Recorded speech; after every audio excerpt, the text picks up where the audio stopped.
1 2 3 4 5 6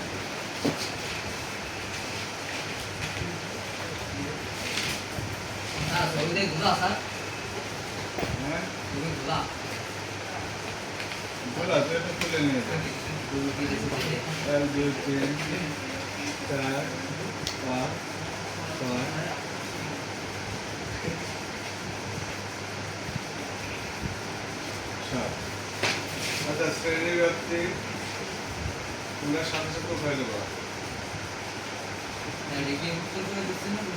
গণসংখ্যা দুইটাই লিখতেছি প্রশ্ন সব লিখবো না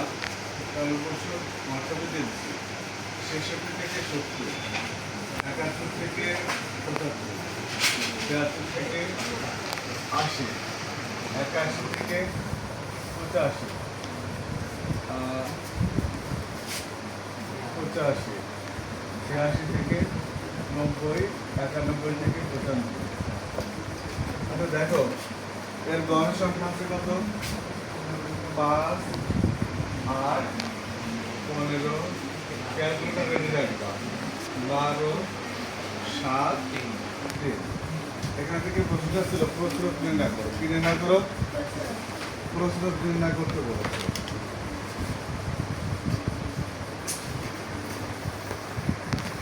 প্রস্রোত নির্ণয় করতে বলছে ঠিক আছে তা প্রস্রোত নির্ণয় করতে কি কি লাগে আমি আগে সূত্রটা লিখি যে প্রচুরক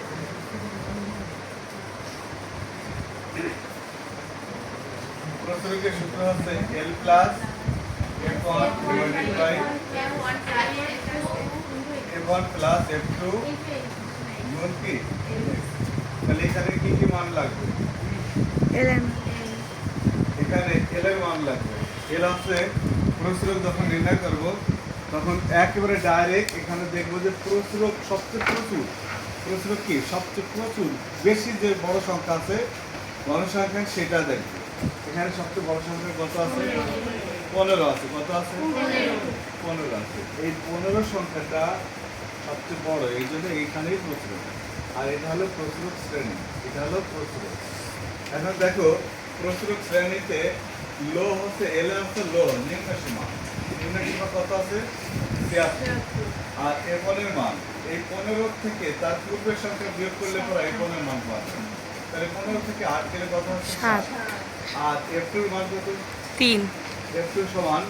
এর পরের সংখ্যা বিয়োগ করতে হবে পরের সংখ্যা বিয়োগ করলে কত হবে 3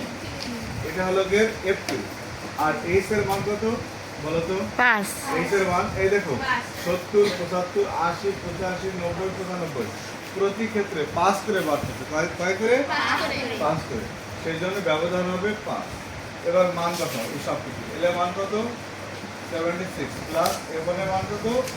7 ডিভাইডেড বাই F1 এর মান কত 7 প্লাস F2 এর মান হচ্ছে 3 গুণ হচ্ছে 8 H এর মান কত 5 এবার সবগুলো ক্যালকুলেটর করলে কত আসে 535 ভাগ হচ্ছে 5 আর 3 আর 7 আর 3 কত 10 এবার এই 76 কে 73 এর সাথে এটা যোগ করে দাও ভাগ করে যোগ করে কত আসে দেখো তো 79.5 এত প্রায় এই ছিল 2 নম্বর প্রশ্নের সমাধান এখানে তো পরিসংখ্যান 17 অধ্যায় থেকে প্রশ্নটা আসছে পরিসংখ্যান থেকে দুটি প্রশ্ন আসবে তার মধ্যে এই একটা আর একটা ছেলেদের চলক বিচ্ছিন্ন চলক এবং অবিচ্ছিন্ন চলক কাকে বলে এটা পাবার জন্য 328 পৃষ্ঠা